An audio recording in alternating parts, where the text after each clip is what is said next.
Good afternoon, it's 1 o'clock, Monday 25th of February 2013. Welcome to UK Column Live. I'm your host today, Brian Gerrish. With me in the studio, of course, is Mike Robinson. Afternoon.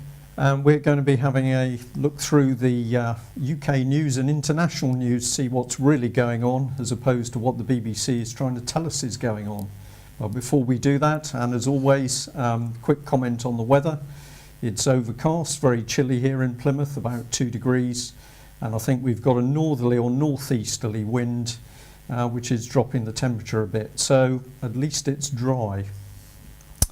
Okay, well, the main man in the news really is Mr. Clegg, who's facing some controversy over accusations that senior party members have been involved in inappropriate behaviour with several ladies. And the Independent seems to have gone particularly strong on this story.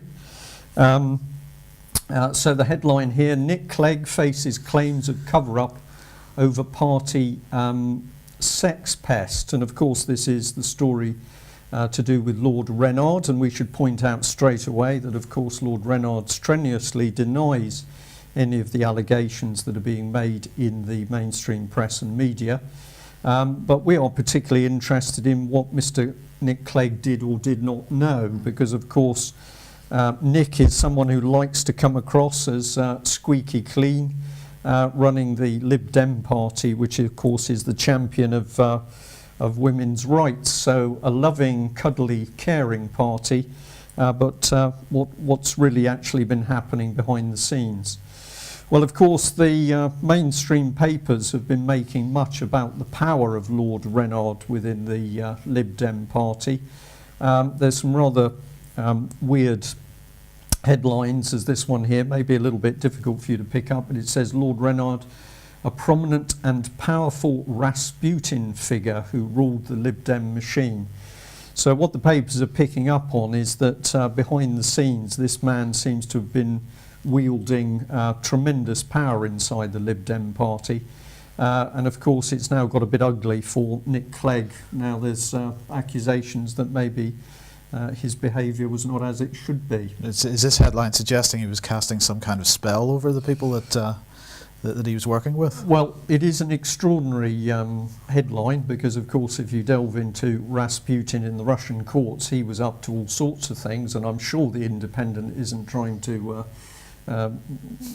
make any parallels there, but I think the key thing is that they're flagging up at the moment just who is this man and what power did he hold. But here's Nick Clegg saying that he knew of concerns in 2008 about the conduct of Chris Reynard, but Mr. Clegg says, well, the trouble was that the information came forward anonymously, or it was from third parties, because people didn't want to say who they were, so we weren't able to investigate. Well, we'd like to point out that, of course, if we have a look at the 2010 elections, that on at least one occasion, and we'll just highlight him, this is Bill Maloney, the famous campaigner against child abuse, and Bill was in an audience listening to Nick Clegg pontificate on his pre-election speech.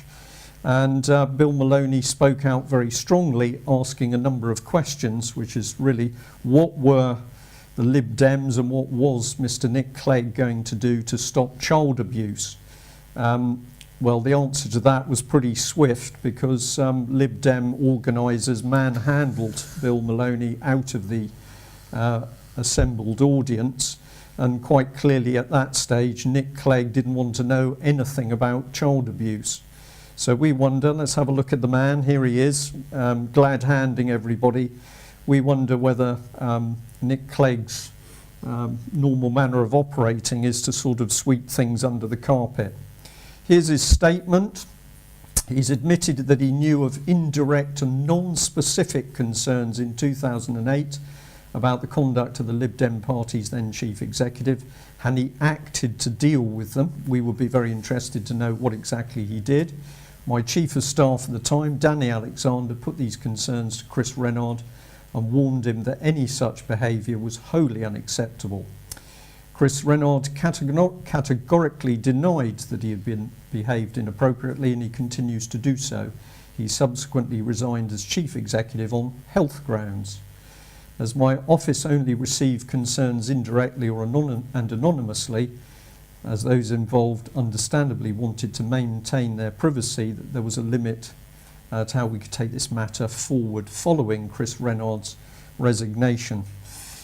What do you make of that, Mike? Well, of course, on Friday, I mean, the story was broken by Channel 4 News on Friday night, and they made it. Their report made it absolutely clear that Chris Renard still, although he has resigned formally from a formal role, he still absolutely has a role within the party, and seems to still carry quite a bit of influence within the party. Yeah.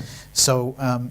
It seems that everybody's innocent until proven guilty, but I dispute. Well, certainly the report on Channel 4 News on Friday night, some of the people concerned would have disputed Nick Clegg's assertions that there was nobody willing to come forward and make specific allegations at the time, and this was coming from a couple of ladies who had left the party or had to leave the party at the time. So again, we find this kind of behaviour right at the top of politics, but we're not prepared to investigate paedophilia. It's a bit like the BBC, isn't it? There's allegations, there were people coming forward, but no, we couldn't quite get to grips with it, and well, it's all gone away, and it was some time ago. But it hasn't gone away, because he hasn't gone away. He's still working with them, and not in a formal role, but he's still there. Yeah, well, we wait and see where this goes, and of course, on a different subject, we're still waiting to hear anything about the announcements of the arrest of paedophiles at the higher level of Westminster and the government. Stay posted for that. Well, we live in Britain in 2013, and of course, thanks to the combined efforts of New Labour and the Conservatives and Nick Clegg's Lib Dems, we're now in a situation where we can't feed ourselves. And the Guardian here picking up on the fact there's been a huge surge in food banks, where charities in particular are handing out food to families in Britain that say they can't feed themselves. And apparently this has led to a DEFRA inquiry which will study the effectiveness of emergency provision as fears increase over the impact of austerity measures. Now I wonder actually whether what's going on here is that the government's getting worried that people are starting to take matters into their own hands. So good people are stepping forward to feed other people who can't feed themselves, and what they really want to know is whether, if they continue to screw down the austerity measures to try and stop us feeding ourselves, we're capable of introducing other measures to do the exact opposite. But I think the Political Correct Speak Award goes to Labour. This is Mary Cree, working hard for Wakefield, Horbury and Ossett. And she said the following: Labour's seized on the research commissioned by the Department of Environment, Food and Rural Affairs as an admission that ministers and officials have been taken by surprise by the rapid growth in crisis food provision in Britain over the last 3 years. Labour's food spokeswoman, Mary Cree, said the investigation highlighted how behind the curve ministers were when it came to food poverty. And this is the crunch. They have an awful lot of catching up to do on the reality of the nutritional recession affecting large numbers of people in the UK. And how would you define nutrition recession? I wouldn't be able to say that on a live television programme. It's mind-boggling, isn't it? We've got the situation where the economy has now been completely wrecked by these individuals in Westminster. People can't feed themselves. But just in case it gets a little bit too emotive, we're going to call it nutritional recession. If anybody's appalled by this woman's political correctness, maybe you'd like to have a quick word, send her an email. Very polite, of course. And then I think we should also bring in her boss, Ed Miliband, here. We've got a photograph. The caption, if that's a little bit difficult on screen, is Ed Miliband worrying about feeding people. Or is he worrying about his £2.3 million house? And he said the growth of food banks has become politically sensitive. He's citing them as a sign that the coalition's austerity policies have left many low-income households in food poverty. So, of course, with the usual hypocrisy, it's not the fault of Gordon Brown and Tony Blair and the Miliband brothers. The problem we have at the moment where people can't feed themselves is, of course, solely down to David Cameron and Nick Clegg. Hypocrisy, it's just unbelievable, isn't it? Yeah. So the reality, of course, is the food is something we're becoming aware of, but what's driving it is failures in the economy.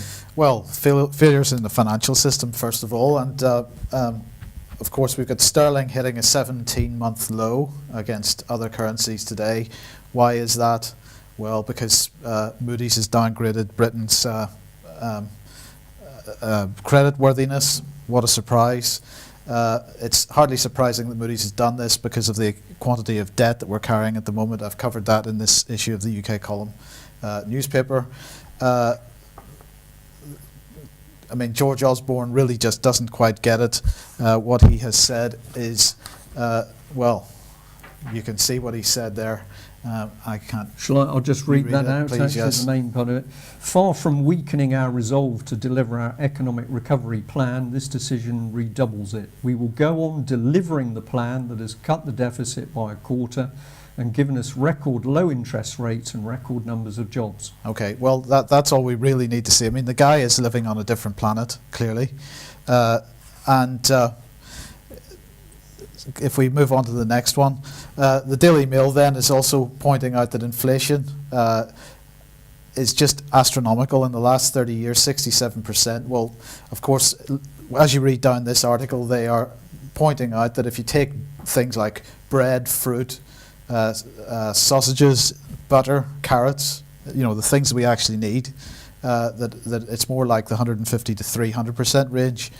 But if we're wondering what's driving this inflation, well, that graph kind of gives a clue, because in the same time period, 30 years or so, we've had a 400% increase in the amount of money in circulation. That's right, so the bottom timeline on the graph there is 30 years. well, that basically runs from late 80s to 2012. Yeah, 30 years. Yeah. So it's basically 30 years.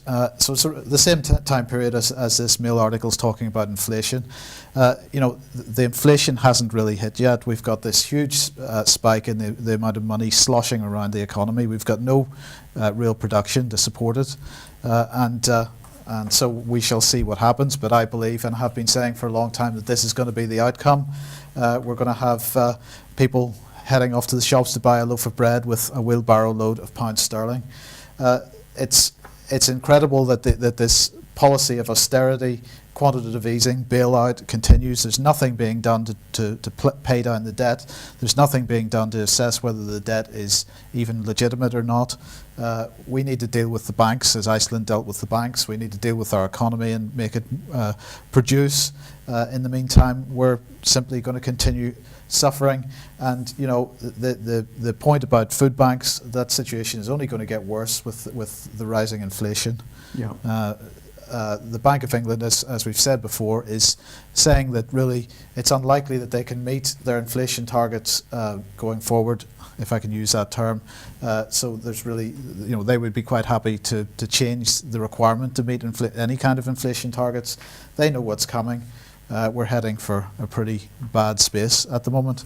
But in the meantime, you know, we've got the Italian election going on and concerns in the Irish Times here that this might have an effect on the markets. But really, the stock market is just going nuts at the moment. We've got the stock market in the UK at a 5-year high. Even the FTSE 250, which is a broader basket of stocks, is moving upwards. And you've got to ask why. Economies are contracting. Britain's in contraction. The US economy is contracting. US real GDP in the United States, if they hadn't massaged the figures, according to some sources, may have been actually more like minus 1%. But in the meantime, we've got earnings falling in real terms. We've got economies slowing right across the world, and yet stocks are going up. Now, you got to say, under those circumstances, when the stock market is just so completely unrelated to what's going on in the real world, that's got to be viewed like a bubble. Year 2000 bubble, housing bubble, all these bubbles where there's no real fundamental justification for the value of a product or in this case the stock market, that's going to go bang in the not too distant future, I would And have it's thought. something that the government's absolutely not talking about and the mainstream media is not talking about. Well, of course they don't want to talk about it, indeed. What about Mr. King? So Mervyn King's solution is to head off to China. He's been in China this weekend. This article was from Friday, so they were talking about him making this trip. He's gone off to make a deal with the Bank of China to swap sterling for the Chinese currency. Is this the same China that was in the press recently for running a cyber hacking office that was attacking British and American internet? Yeah, but of course you've got to remember that King is dealing as a central banker with another central banker, whereas the other may have been a more politically driven exercise. The reference there is they're operating above politics. Correct. These are the bankers operating. That's so exactly it. we've got China with horrific human rights record. We've got China recently reported as running what can only be described as an aggressive cell attacking American and British internet connections, and now we're going to talk about how we can do a currency swap. So it's amazing, isn't it? Right. So the City of London is saying that, what a positive psychological effect on the markets this is going to have. Yeah. That's really good. People can't afford to feed themselves, but so long as the City of London is on the receiving end of a positive psychological effect, Right. that's got to be good. And we're going to shock people a little bit further on, because we're going to say how all this could be solved, and we can prove how it can be solved with a bit of chat about Iceland. Well, indeed. But we're coming on to that. So well- what's this one here? Pearson. Pearson. So Pearson in trouble. I just wanted to throw this out because Pearson's falling as a company, and so they've put the Financial Times up for sale. Can't imagine there's going to be too many wanting to buy it, but anyway, that's just a throwaway comment. Okay. Well, here we are. Iceland. Right. So Iceland. Right, you've got the. I do apologise. Hold on. Here we go. Iceland in the age of instant information, according to this article in Yahoo News, globe-spanning viral videos in the World Wide Web. Can a thoroughly wired country become a porn-free zone? Apparently, this is causing a massive uproar, outrage, that they would consider blocking internet pornography in Iceland. Who's the uproar coming from? Well, it's coming from people in the industry, from magazines such as Playboy and Penthouse, and people like this. Right. So, Iceland has decided that they want to protect their young people from pornography, and Right. so they've decided they want to block it. Now, somebody suggested to us not so long ago that perhaps the simplest way to do this would be to just simply require that all pornography-related businesses go on a XXX domain, a .xxx domain. That makes it relatively easy for parents to control what their children can see. But the point that people being quoted in this article are making is it's just too easy for youngsters to find that kind of material, even by Google. A Google image search, for example, it's a one-click thing to switch off safe search, and then you're there. So if anybody wants a real shock, just Google images for Theresa May, which I did innocently the other day for the Home Secretary, and you do get quite a shock. So it is very easy. But of course, the thing here is that it's not only a ban on pornography, but Iceland has taken the bull by the horns and said, we're simply not going to play this corrupt international banking game. So Iceland, as a very small country, has simply said, no, we're not honouring this fraudulent national debt. And has Iceland collapsed? No, in fact, the economy and the general well-being of the Icelandic people is improving. And here they are now moving on another step, while Britain, under this rotten cabal of Labour, Conservative and Lib Dems, is busy telling us, one, we can't deal with our fictitious national debt, and we simply can't stand up against Google and the internet. I mean, Iceland is making complete idiots out of us at the moment, and I congratulate them. well, indeed. Yeah. So if we sorted the economy out, we could sort out public transport. Well, this is just another example. A number of weeks ago, I wrote an article. It's on the front page of the UK Column website, just pointing out the sort of difference in attitude between. I was really talking about China and Japan, but here we've got South Korea as well doing exactly the same. Sorry, Malaysia. I apologise. Investing in their real economic infrastructure. Moving people and goods from one place to another more efficiently, quicker, cheaper, is the best way to run an economy. While ours is collapsing, other countries are taking a more optimistic view of these of reality, and they're actually building. So, just wanted to highlight that they're talking about a trip from Kuala Lumpur to Singapore taking 55 minutes at 430 kilometers per hour, whatever that is in real money. I think that's about, about 250 or something. Yeah. So, it makes a mockery. Every other country can do it apart from Britain at the moment. Have the British changed? I don't think so. Has the leadership changed? I'm certain it has. Yeah. And they are leading us into failure. Middle East, having a little bit of a look overseas here. Well, Syrian rebels managed to capture a nuclear facility in Syria, and now they're wanting to negotiate with the international nuclear authorities. We're willing to cooperate if our conditions are met, they're basically saying. So Syrian rebels effectively attempting to blackmail. So these are the same Syrian rebels that are backed at the moment by David Cameron and William Hague. The British government fully supporting the rebels. Well, exactly. And now we're supporting them in nuclear blackmail. That seems to be the case. Yeah, and well done, David. Perhaps this is a bit of special forces work in action here. We'll see how that pans out, but it can't be a terribly safe situation. No. Well, of course, we can see that we're being given a pack of lies, mostly when it deals with the wars overseas. The Guardian picked up on here in an article that the Afghan government has been accusing US special forces of civilian death and torture, and it's ordered the US elite force to leave the Maidan. I'm sorry, I can't see the other words there. I should have blown that up a little bit for myself. But has asked them to leave one of the provinces after reports of the disappearance of 9 people. So clearly some very mucky stuff going on in the background there. And is this being reported mainstream? Well, one article in the Guardian, but I suppose at least the Guardian did cover it. Now this is a story to do with Iraq. It was flagged up by Christopher Booker from the Telegraph, and what he's been talking about is basically a group of Iranian dissidents who, for 30 years after the 1979 Iranian Revolution, lived in Camp Ashraf, a little desert town near the Iranian border. They were asked to disarm in 2003. And they were told that if they did so, they'd be guaranteed safety.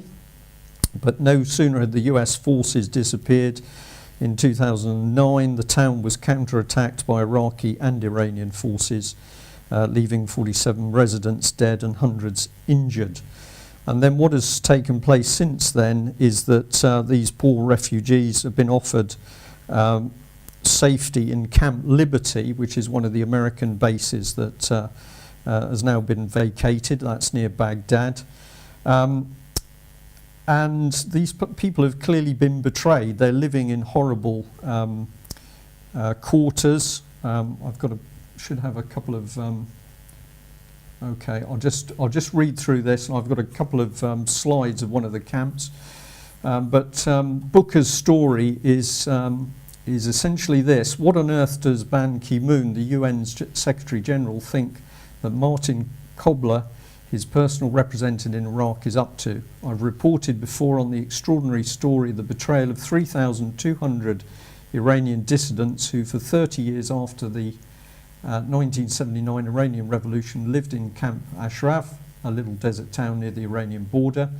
And as I've said, in return for disarming, they were given guarantees of safety, but they were attacked. So there's a couple of pictures here.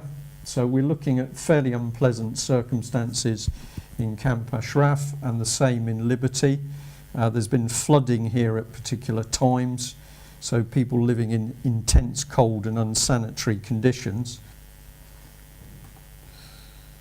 Okay, these are the two central protagonists here. The gentleman on the right with the beard is Martin Kobler, working for the UN, and the lady on the left is actually part of the German organisation in Iraq, and she's been praising him for the work he's been doing, but what Booker is pointing out is that they are actually a husband and wife team. Okay. Mr. Putin, we got there in the end. Yes, Putin has banned smoking in public places. Why are we covering this? Well, just as a sort of explain this, he has decided to make it illegal to smoke in Russia on municipal transport, railway stations, lifts, bus stations, administrative buildings, as well as any place of education or health. Very similar legislation to what's going on in this country, or what has gone on in this country. So why are we worried about it? Well, if I can encourage people to read this article, which is by Martin Edwards, one of the One World Governance series on the UK Column website. This is United Nations policy that Putin has now decided that it's a good idea to implement. And I think it needs to be seen in the light of the other things that Putin is also doing, for example, inviting Morgan Stanley and various other sort of globalist organisations into his inner circle. As Martin talks about in this Lifting the Veil of Secrecy article, the anti-smoking legislation is very much linked to Millennium Development Goals and particularly Agenda 21. So this is straight into the UN, of it's course. Absolutely straight into the United Nations, and we see it being implemented at ground level through various common purpose networks. Excellent article. I encourage people to have a read at it. Yeah. So it is a conundrum with Putin, isn't it? That on some levels he seems to be going against the general movement that we've got the British-American banking cartel saying what's going to happen, and then he's implementing a policy which is totally tied in with a one world system of government. I think if you look at Putin's history, his first election funded by the oligarchs, he then started putting some of them in prison. Others left the country as a result of his sort of purge of the oligarchs. I get the feeling at the end of the day he's really only looking out for himself. He did that at that time because that seemed like the most expedient thing to do for his personal agenda. Now he seems to be getting back into bed with the globalists. And perhaps they've had words with him. Well, perhaps they have. So back to matters at home, and you've picked it up here on Lord Ashcroft.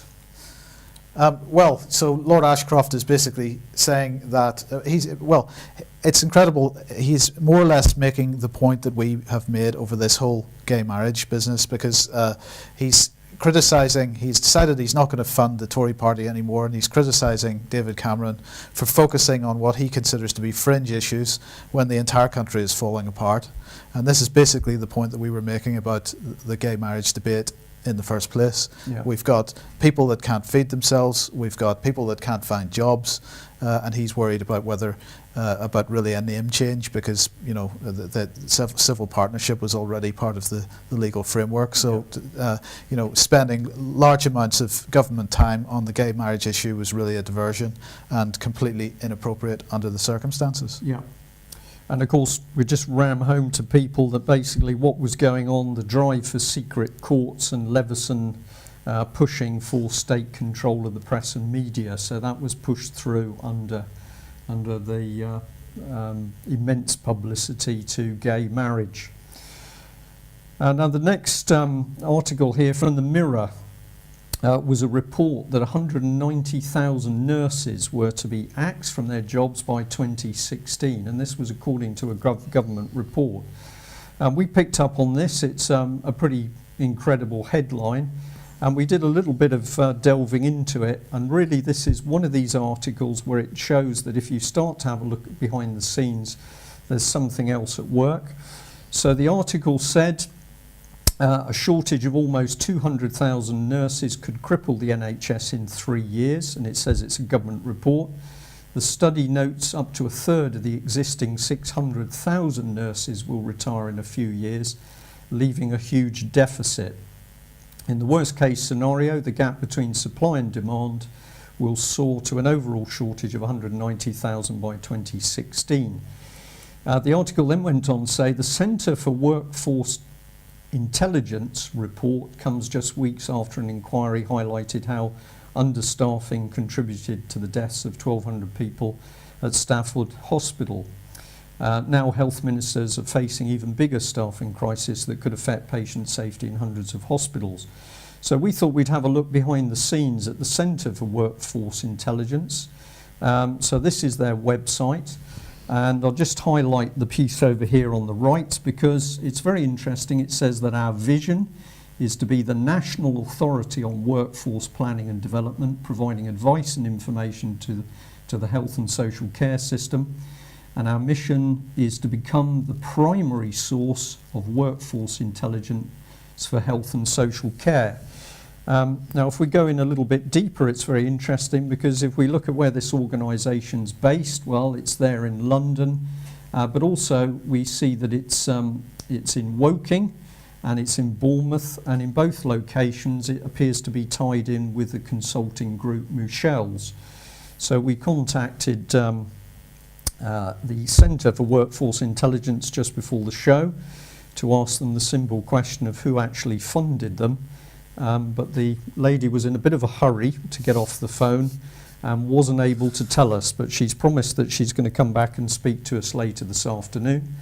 But we suspect that really we've got a group here which is largely on the commercial side, which is starting to dictate policy within the NHS. So if you're interested in this subject, have a look at that site yourself and see what you can find on it.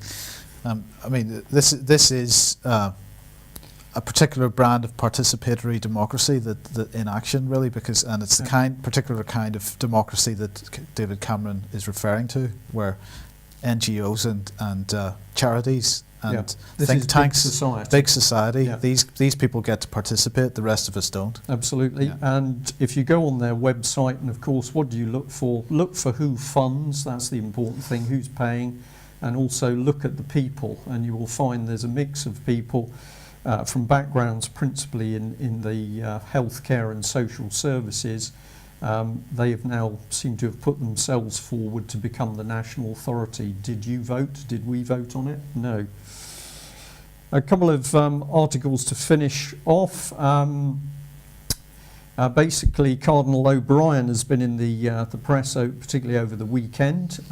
He's in the bad books over his behaviour at the moment.